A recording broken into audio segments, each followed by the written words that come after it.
సాయంత్రం మాకు ఒక ఇన్ఫర్మేషన్ ఉండే ఒకటి గద్వాలలోని గట్టు లిమిట్స్లో బోయలగూడెం విలేజ్ అండ్ తుత్తినోని దొడ్డి ఒక విలేజ్ సార్ ఓకే అది ఐజా మండలం. ఈ రెండు విలేజ్ల అవుట్కట్స్లో అసలు పర్సన్స్ ఎవరో కల్టివేషన్ చేస్తున్న ఇన్ఫర్మేషన్ ఉండే. ఇన్ఫర్మేషన్ మీద మా ఎస్ఐ గారు అండ్ అగ్రికల్చర్ ఏఈఓ గారు డైరెక్ట్ బ్లాక్ కలర్ ఇన్ఫర్మేషన్ మీద మేము బోయలగూడెం అవుట్స్కట్స్కి వెళ్ళడం జరిగింది. అక్కడ పత్తిచేలో ఒక పర్సన్ ఉండే పొలం పని చేసుకుంటూ అతను కూడా పట్టుకున్నాం. చుట్టుపక్కల వెతికితే అదే పొలంలో ఒక ఐదు అడుగులు ఎత్తున్న గాంజా మొక్కలు ప్లస్ పక్కనే మిరప తోట ఉంది ఒకటి.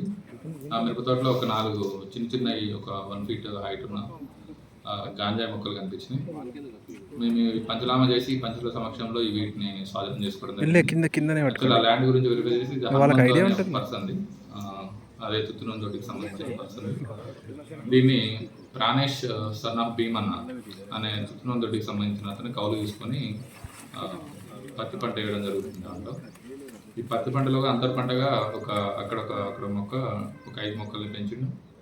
లాస్ట్ నాకు తెలుసా 4 months అబౌవ్ ఏజ్ ఉండొచ్చు వాటికి.